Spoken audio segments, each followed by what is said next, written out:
¿Qué tal? ¿Cómo están amigos y amigas de esta comunidad? Muy buenos días. Gracias por acompañarnos en este 14 de febrero. Oigan, Héctor Aguilar Camín, ya lo mencionábamos hace unos días a raíz precisamente de esta declaración que hace en torno al miedo provinciano del presidente Andrés Manuel López Obrador y que desde su perspectiva, pues eso le impide salir del país, mostrarse más allá de nuestras fronteras. Una declaración desafortunada, pero muy común en este sector de la intelectualidad. Este grupo de personajes que, como se los decíamos en esa ocasión, fueron forjados en la hipocresía, el engaño, la mentira. Personajes que de una u otra manera se decían, escribían y se vestían durante un tiempo de izquierda, pero que en cuanto sintieron la seducción, la mano suave, elegante del poder, se dejaron llevar plenamente hacia los designios del mismo y los beneficios, por supuesto, que esto, que esto conlleva particularmente en el aspecto monetario. Personajes como Aguilar Camín, como Enrique Krause, como León Krause, como Denise Dresser y muchos otros y otras que han pervertido precisamente a la labor de la academia a través de tantos y tantos años y que se ungieron como los representantes de la verdad única. Y vale la pena hacer una especie de contexto, si les parece bien, de recuento. Hoy el presidente de la República en la mañanera vuelve a tocar este tema, vuelve a evidenciar la declaración de Héctor Aguilar Camín, que ha sido un crítico de su administración, pero no de ahora. Héctor Aguilar Camín desde siempre ha manifestado una postura sumamente beligerante en contra de López Obrador, de la mano de su compadre de letras, el señor Enrique Krause, el creador de este panfleto del Mesías tropical, en donde lanza todo tipo de epítetos, mentiras y suposiciones hacia la figura de López Obrador, con toda la intención, por supuesto, de denostarlo, de minimizarlo, de alejarlo de lo que finalmente y por la buena consiguió el político tabasqueño y que ni siquiera la verborrea de estos elegantes cínicos o cínicos elegantes pudo precisamente evitar. Y tiene lógica que Aguilar Camín y que Krause y que todos ellos formen parte precisamente de este séquito anti-López Obradorista. Ellos fueron hijos del salinismo, fueron de los grandes beneficiados por la política de Carlos Enías de Gortari hacia la intelectualidad, hacia los académicos, pero los académicos, por supuesto, de élite. Y ahorita vamos a profundizarlo. Esos académicos, esos intelectuales, criados completamente en cuna de oro, que sí, en su vocabulario, en su etiqueta, en su prefabricación como tales, se querían vender como parte de un pueblo, como parte de una sociedad, como perfectos entendedores de lo que sucedía en el día a día con ese mexicano de a pie. Personajes que querían emular a escritores que sí estaban en contacto directo con las problemáticas sociales, personajes que quisieron revertir, por supuesto, esa imagen de alejamiento con las clases más desprotegidas y marginadas, pero que en el fondo solamente esperaban la oportunidad para colocarse donde ellos mismos así lo deseaban. En alguna ocasión les comentaba este personaje que surge de una gran serie de la saga Las costumbres de poder del maestro Luis Espota, en donde es el intelectual que se encarga de escribirle, por supuesto, ahí panegíricos al personaje principal que termina siendo, por supuesto, este presidente de la República, Víctor Ávila Puig, por cierto, el famoso VAP del maestro Luis Espota, y que te plantean de una manera totalmente cruda, llana, la manera en cómo se comporta esa élite, ¿no? Plasmada sobre todo desde Luis Echeverría Álvarez, porque fue con Luis Echeverría Álvarez cuando comienza la seducción de los intelectuales, cuando comienza ese acercamiento perverso, maquiavélico, maniqueo, para tener controlada precisamente la opinión. Este control de la narrativa, en pocas palabras, tan común en los Estados Unidos, tan común en los medios corporativos y que por supuesto en la clase política mexicana no era la excepción y menos de un sujeto como el propio Luis Echeverría que tenía perfectamente claro la trascendencia de la palabra bien escrita, de la palabra bien dicha, pero sobre todo de la manipulación de la palabra. Además, esa ansia legitimadora que le permitiera ser reconocido como un estadista, como un hombre que entendía las diferentes reacciones de la sociedad, sus diferentes rostros, sus diferentes palabras y por supuesto que para ello necesitaba la legitimidad que te da una pluma de oropel, una voz proveniente de ese Olimpo de las letras y de las opiniones que solamente lo pueden dar intelectuales de ese tamaño, intelectuales que desde esa época de Luis Echeverría decidieron callar en muchos sentidos las masacres y represiones que llevaba a cabo este detestable personaje de nuestra historia. Pero a partir de ahí comienza precisamente esa seducción. Comienzan los intelectuales a entregarse plenamente, a disfrutar de los manjares que te daba el poder, ya no de comer tacos de canasta o ir a la fonda o en un momento dado compartir con tus compañeros verdaderos intelectuales, estos sí de izquierda, alguna comida corrida, no. Aquí eran restaurantes elegantes, aquí eran los pinos, aquí era hablar con los franceses, viajar a Europa, por supuesto, a costa del erario, conocer intelectuales similares a ti de otras naciones de primer mundo. Vaya, qué seductor. Y este ejercicio lo repitió Carlos Salinas de Gortari, teniendo a Héctor Aguilar Camín y Enrique Krause como personajes claves precisamente de todo ese entorno. Entonces, de ahí viene precisamente este racismo, este clasismo característico de esta élite intelectual, de esta élite académica que de verdad se considera superior al resto de todos y cada uno de nosotros, aun y cuando sus aportaciones realmente sean pues bastante ínfimas en la vida cotidiana de nuestro país. Nadie desmerece, por supuesto, algunos estudios, novelas, cosas que vale la pena destacar siempre, pero de ahí a que sus críticas, sus comentarios, sus escritos, sus ensayos hayan modificado la historia de México, hayan ayudado a que las cosas fueran diferentes, hayan ayudado a una mejor preparación, pues definitivamente no lo es. Y aquí hay varias preguntas que se lanzan. ¿En qué momento el crítico se convierte en político, por ejemplo? Dicen los expertos, en ocasiones se podría pensar que lo es desde un principio, pero hace política de manera pasiva, a través de palabras que le ayudan a mantener su título de académico, ¿no? Vamos a tomarnos como una muestra, ¿no? La enorme cantidad de revoluciones causadas precisamente a partir del pensamiento, desde la francesa hasta la industrial. Y en toda revolución efectuada han intervenido las grandes mentes. Por tanto, es indudable, en definitiva, su relación directa con la política. Un par de décadas anteriores, a la década de los 80, a 1988, se había perdido la importancia de los académicos en México, en los 60. Ningún funcionario se hubiera atrevido a invertir en ellos porque era definitivamente riesgoso invertir en personajes que por su mismo origen social y por sus mismos conceptos y convicciones estaban del lado de la izquierda y que estaban jugando un papel determinante en los movimientos estudiantiles, en los movimientos sindicales, en los movimientos obreros, pero que escapaban precisamente a todo este oropel que rodeaba a la élite como tal. Sin embargo, a partir de 1980, el interés social por la cultura, insisto, iniciado en los 70, profundizado por José López Portillo, sin duda alguna también con esta doble moral tan característica de este hombre banal, superficial, que definitivamente vivía de una manera, hablaba de otra y el fondo era totalmente distinto. Fomentó junto, insisto, ante Luis Echeverría, incluso la propia sociedad mediáticamente hablando, un gusto por la cultura. De esta manera los intelectuales adquirieron relevancia y ya para Miguel de la Madrid y sobre todo para Carlos Salinas de Gortari, este notó el hecho y lo usó a su favor.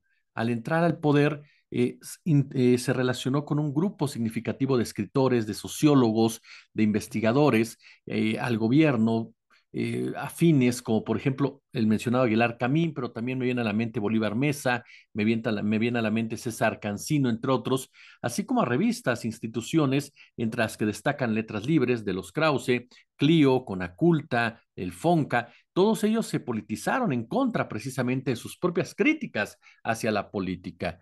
Así se contradice obviamente el pensamiento en favor de uno mismo, pues bien es sabido que hay que mantener a tus enemigos cerca y a los enemigos aún más, de modo que tanto el gobierno como a los intelectuales les favorecía precisamente ese convenio mutuo. Aquí el punto es que estos intelectuales orgánicos, como los diría el maestro Carlos Monsiváis, estos elitistas y clasistas, son los límites de la hipocresía social, aquellos que apedrearon a las instituciones y después levantaron una nueva con las mismas piedras, que engatusaron al pueblo con un ideal firme que defraudaron a la primera oportunidad. Y conviene definir definitivamente al intelectual como aquel académico cuya función principal consta en juzgar un entorno con base en sus conocimientos y de manera objetiva, de manera sustancial y con la finalidad de causar una mejora sobre aquello que critica. ¿Esto lo hace Aguilar Camín? Por supuesto que no. Según Wright Mills, cuando callan los intelectuales, cuando no exigen, cuando no piensan, no sienten ni proceden como intelectuales y en consecuencia como hombres públicos. Y también ellos fomentan la parálisis moral, la rigidez intelectual, que ahora obviamente esta rigidez intelectual durante muchos años aprisionó a dirigentes y dirigidos en el mundo entero.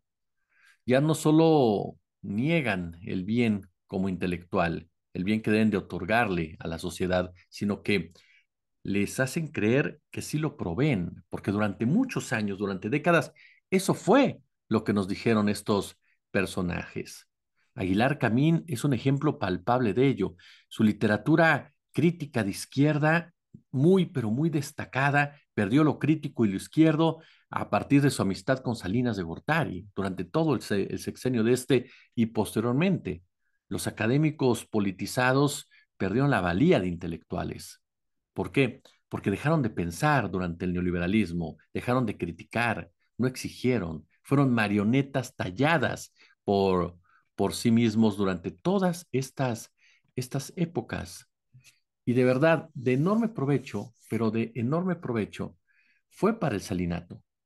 Un periodo en donde yo sé que voy a caer en un lugar común, pero me parece esencial para poder profundizar un poquito más en esta charla con ustedes.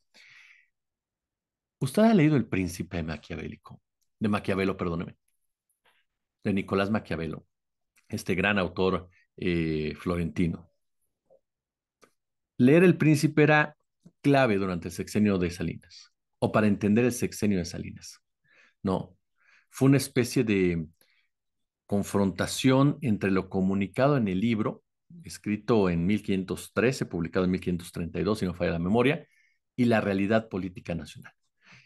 Desde su aparición, el texto ha sido un manual para todos aquellos que buscan u ostentan el poder en cualquier parte del mundo, con sus diferentes variaciones, con personajes que lo han enriquecido, digámosle así, y fue una lectura obligada. Fue Salinas de Gortari quien aprendió más y mejor del príncipe y lo representó a lo largo de su mandato como si se tratara de un guión de una obra de teatro. La figura de Salinas de Gortari es, querámoslo o no, central en la historia de México porque representa el resumen de todas de verdad, ¿no? Las veleidades nacionales, pasadas, presentes, futuras, un análisis a conciencia de los acontecimientos nacionales pasados y recientes parten precisamente de este personaje. Mucha de la tragedia humanitaria que hoy tenemos inició con su llegada, con su acceso al poder, y no me refiero a la presidencia como tal, desde la Secretaría de Programación y Presupuesto. Y por lo tanto, es alguien que no podemos ignorarlo y que tiene que ver con esta charla que estamos señalando. Hay un fragmento del libro de Nicolás Maquiavelo que es la síntesis histórica de el poder salinista, sedillista, incluso me atrevería a decir que foxista, calderonista, peñista, el poder neoliberal como tal. Mire, me iría más atrás todavía. Me voy a ir más atrás. Desde la guerra de independencia me voy a ir. ¿no? Hasta estos sexenios que le menciono y que todavía hoy por hoy emerge a través de otros poderes fácticos, como es, por supuesto, el económico o bien el militar o bien, por supuesto, el mediático, porque lo hemos visto y ahorita le explico en qué aspectos. El fragmento del libro dice palabras más, palabras menos, perdóname que no lo lea tal cual, no lo tengo aquí a la vista. Señala que a los hombres hay que vencerlos o con los hechos o con las palabras, o bien exterminarlos, porque si es posible que se vengan de ofensas pequeñas, es posible que lo hagan de las grandes, y en que es del todo necesario que la ofensa que se infiera a un hombre sea de tal calibre, pero de tal calibre que de ella no puede esperarse ninguna clase de venganza. Si tomamos literal este fragmento, este hecho de decir con los hechos o con las palabras. Carlos Salinas de Gortari entendía perfectamente, perfectamente que necesitaba a estos personajes cerca de él, cerca para que guardaran silencio. Por eso personajes como Octavio Paz, bueno, hasta Gabriel García Márquez, se dejaron seducir por esta imagen. Es cierto que Gabriel García Márquez nunca cesó sus críticas, ni mucho menos, pero no podemos dejar de lado lo que sí pasó con otros sujetos. Víctor Roura, en su libro, con puntualidad, es un recuento de los más memorables momentos de los cuales nuestros intelectuales se inclinaron ante el poder. Incluso recuerda el encuentro del maestro Germán Dehesa con Salinas de Gortari, quien se dejó seducir por su presencia la noche del memorable homenaje en Palacio de Bellas Artes a Jaime Sabines, ¿no? Y que pese a su supuesta crítica al gobierno salinista, misma que siempre nos dejó ver en su columna El Charro Negro y en sus programas de televisión durante varios años, el maestro de esa narró su encuentro y pronta liga con Salinas. Y fue después de hacer un reclamo en su actuación al sur de la Ciudad de México, en donde el Charro parodiaba los acontecimientos cotidianos de la política nacional y y los políticos, y en donde refirió a la presidencia la falta de apoyo, al poeta Sabines en su enfermedad, que obviamente lo postró en definitiva. El encuentro entre Salinas y Sabines, contado por Dehesa, es definitorio para entender esta realidad. Un brevísimo saludo y ya está. Salinas subiendo las escaleras a toda velocidad, rumbo a la alcoba del poeta. Dos breves golpes de nudillos en la puerta.